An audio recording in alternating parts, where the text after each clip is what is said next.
When we think of the world of Pokémon, we usually think of pristine wilderness. Great winding forests, vast deserts, expansive oceans. These are all fairly common sights in Pokémon games.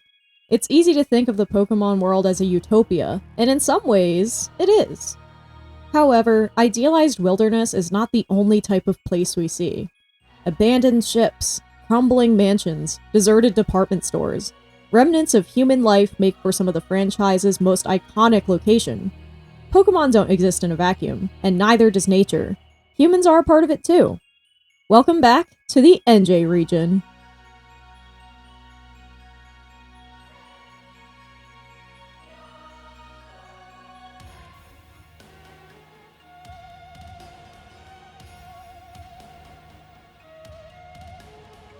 In today's episode, we explore the Enjey region's most unique location, a place I've dubbed the Forbidden Zone.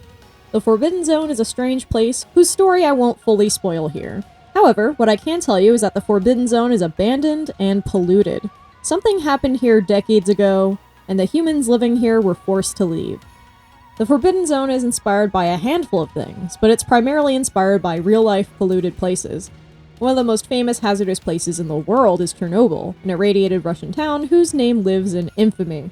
Some more smaller places that more directly influence the Forbidden Zone are Superfund sites, highly polluted areas in the United States that require a long-term solution to deal with toxic waste. New Jersey is, for better or worse, home to many of these sites. In fact, having gone to an environmental science-focused high school, I actually visited quite a few. These were Superfund sites that had since been cleaned up, but people had to fight hard for the right to make them livable again. If you happen to live in the United States, I highly recommend looking into Superfund sites in your area and seeing what you can do to help clean them up. Maybe you can be part of an environmental success story too. While Superfund sites in the real-world US are being addressed and cleaned up, the Forbidden Zone of Enjey isn't quite so lucky. It's more often avoided, ignored, intentionally forgotten. The authorities of Enjey would prefer to forget its tragic past and prevent anyone from setting foot there again. And while humans haven't visited the Forbidden Zone in large numbers in a long time, that doesn't mean that Pokémon haven't made it there. In today's episode of the Enjey region, we meet the strange and unique Pokémon that have adapted to life in the polluted, strange Forbidden Zone. First, we'll meet Enjanian Morilol, the Shadow Pokémon. It's a ground type. It soaks up radioactive energy from the ground and turns it into more stable forms. Trainers should avoid areas where they swarm. Morilol here is based on radiotrophic fungi that eat radioactive material. Little is known about this sort of fungus, but it has been discovered at the infamous Chernobyl site. This little Morilol has a thicker stem than the Alolan type to match the thicker stems of these mushrooms compared to the thin stems of Morel mushrooms. Its mushrooms are also much darker since radiotrophic mushrooms tend to be black, thanks to an increased melanin. The ground type also felt like a good way to reflect the nature of mycelium being rooted deeply in the earth, and also gives it an advantage against steel and poison types, which I felt reflected radioactivity well. After all, this regional variant has adapted to now prey on the types that could once damage it. A few subtle changes come together to make a dark and ominous mushroom to contrast with the bright, glowy original. With a little experience, Morilol evolves into Enjanian Shiinotic, the Shadow Pokémon. It keeps the ground type. Avoid areas with stained shadows. Shiinotic's victims are flashed with radioactive light. Shiinotic's bell-like shape more closely resembles the way radiotrophic mushrooms look, and from below, its pattern clearly looks like a radioactive hazard symbol. The species name of Shadow Pokémon comes from more than just their dark coloration. It also refers to a morbid byproduct of nuclear explosions. Due to the strength and heat of the explosion, nuclear blasts leave behind ominous shadows as permanent reminders of the tragedy. It's truly one of the most haunting things you can see. I wanted to explore the idea of a spooky sort of Pokémon playing on the theme of radioactive and pollution theme, taking inspiration from real-world ways that nuclear power can be scary, rather than just tropes about mutations in media. Of course, this Pokémon is more innocuous than real-life nuclear explosions, but I still wouldn't mess with them. They're mushrooms that mean serious business. We've met a Pokémon that eats radioactive material, but we haven't seen a proper radioactive Pokémon, so let's do that. Let's meet Hazafent, the Isotope Pokémon. It's a steel and poison type. It's highly playful, but hazardous to spend too much time with. Its body emits an unusual energy. If you haven't guessed already, this little creature is based on the iconic elephant's foot. a famous piece of highly radioactive corium that resembles, well, a wrinkly elephant's foot. Like the dark fungus the Morello line is based on, the elephant's foot is from the Chernobyl disaster. Hazaphen's ears and tail are meant to evoke the shapes of the radioactivity symbol, and its bright green color is meant to resemble radioactive waste as it's depicted in cartoons. However, real-life radioactive materials do have a natural green glow, it's just not as vivid and iconic as their cartoon counterparts. Most notably, you can look up things about the radium they used to use to paint glow-in-the-dark watches in the early 20th century. That was a really weird part of history there. This little fellow is meant to be a cute and odd Pokémon who thrives in strange and dangerous environment of the Forbidden Zone.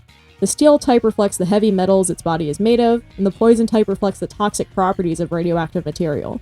The name Hazaphen comes from hazard, elephant, and infant. With some careful training, Hazaphen will evolve into Luxorium, the corium Pokémon. It's a steel and poison type. It's capable of producing bright, burning light with its ears. It uses this to drive away others from its territory. I imagine that both Luxorium and Shiinotic are both highly territorial Pokémon, making the Forbidden Zone very dangerous. While the mysterious pollutant in Enjey isn't nearly as dangerous as real-life nuclear waste, the Pokémon that live there are meant to parallel those dangers as living entities. Like many other natural forces, these Pokémon are essentially personifications of the dangers of nature. While they may be difficult to train, I think Luxorium would be an awesome late-game team member to catch on your Enjey journey. It has this powerful regal look that feels quite appropriate for an elephant. Its name comes from Loxodonta, the genus for African elephants, and ium, a suffix used for multiple chemicals, such as corium, uranium, zirconium, and more. Last, but most certainly not least, we have the biggest family of Pokémon to feature in this video.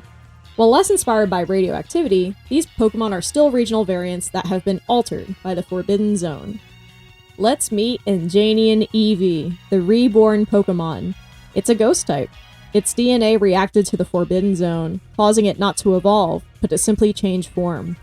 With its dulled fur, droopy ears, and glowing eyes, this Eevee looks more haunted than the Cantonian form.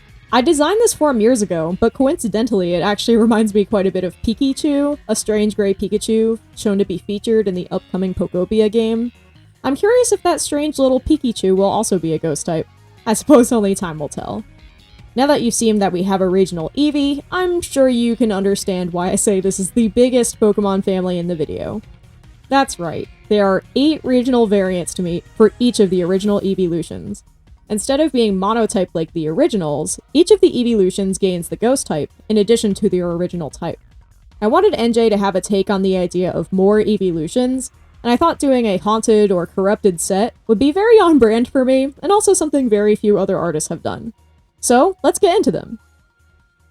With a Water Stone, Eevee evolves into Vaporeon, the drowned spirit Pokemon. It's a water and ghost type.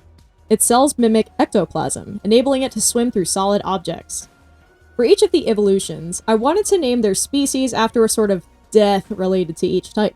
Of course, for water, that would obviously be drowning. Its fins are decayed, and it has scars on its tail. I also wanted the spines on its back to seem a little bit sharper than the original Vaporeon. And, for an extra spooky flair, its eyes glow an eerie white, similar to Eevee's fur. I wanted to evoke the vibe of a centuries-old shark, and just a little bit of Laboon from One Piece. I wanted this thing to feel just waterlogged and ancient. There's just something very classically lake monster about this design that I've come to love. With a Thunderstone, Eevee evolves into Jolteon, the bolt-struck Pokemon. It's an electric and ghost type. It releases lightning from the skeletal markings on its body. Much like a cartoon character being electrocuted, this Jolteon has a striking skeletal outline. The fur on its back is black, making it look fried or burnt. It also has the white eyes that Vaporeon had. It's a very simple but striking design, meant to evoke a cartoon ghost or a skeleton. It was one of the very first designs I came up with for this family, and I'm really quite happy with it.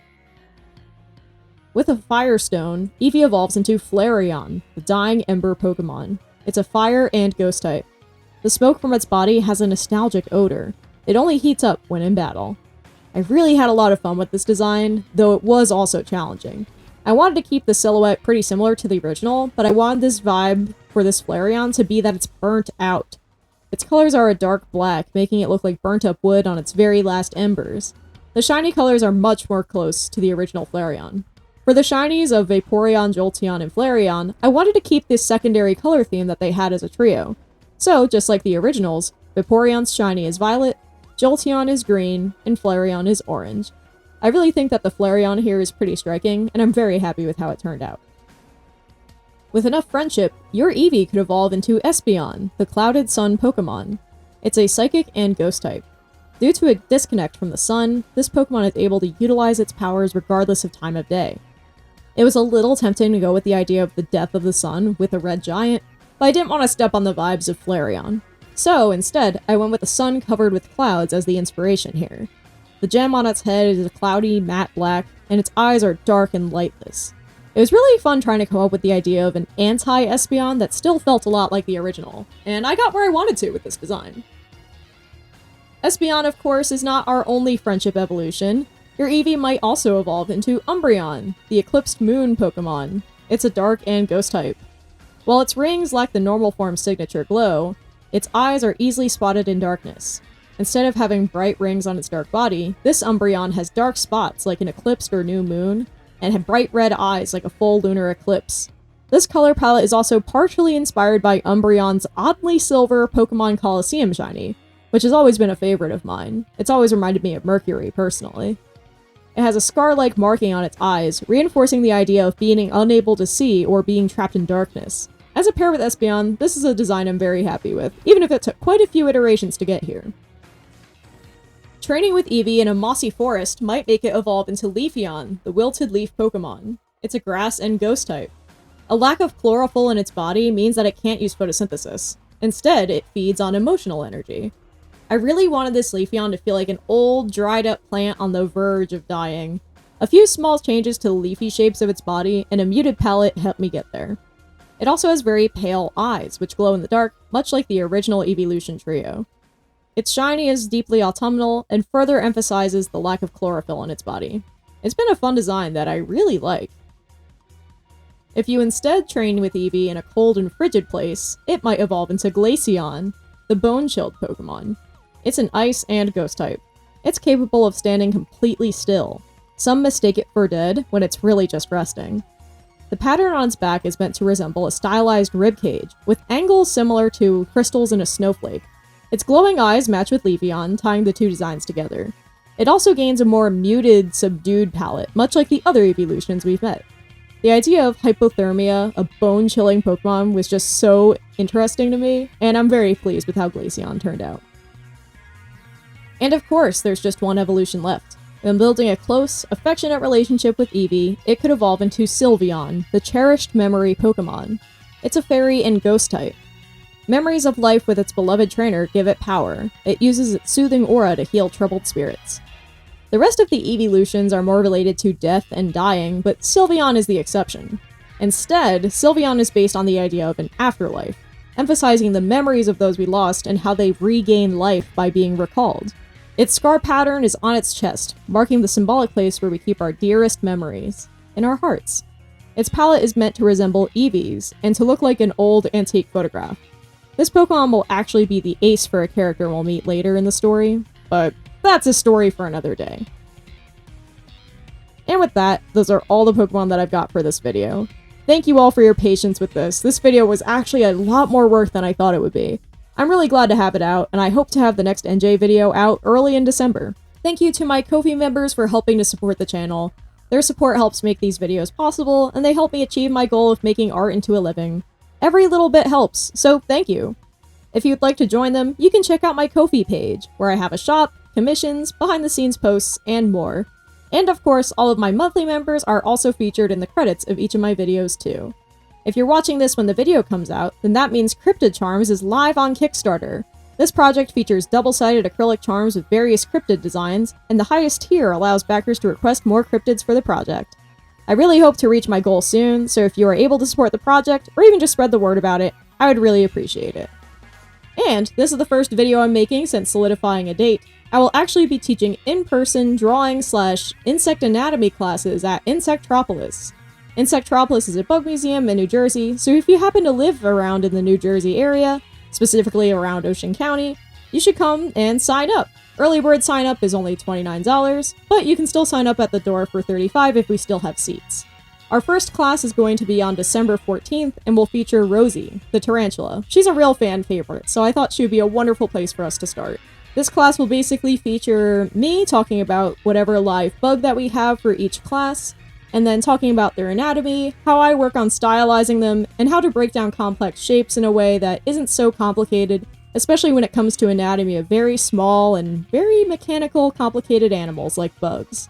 So if you'd like to join us for Art with Arthropods, please check out the link in my description, and please go follow Insectropolis on Instagram, as well as follow the Leaping Fae on Instagram, because you'll see more updates for these classes in the future, especially in 2026 when I hope to schedule more later. Please go check it out, and I hope to see you at class sometime.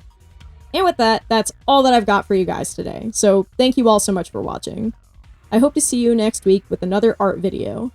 And in the meantime, why don't you guys go out there and make some art?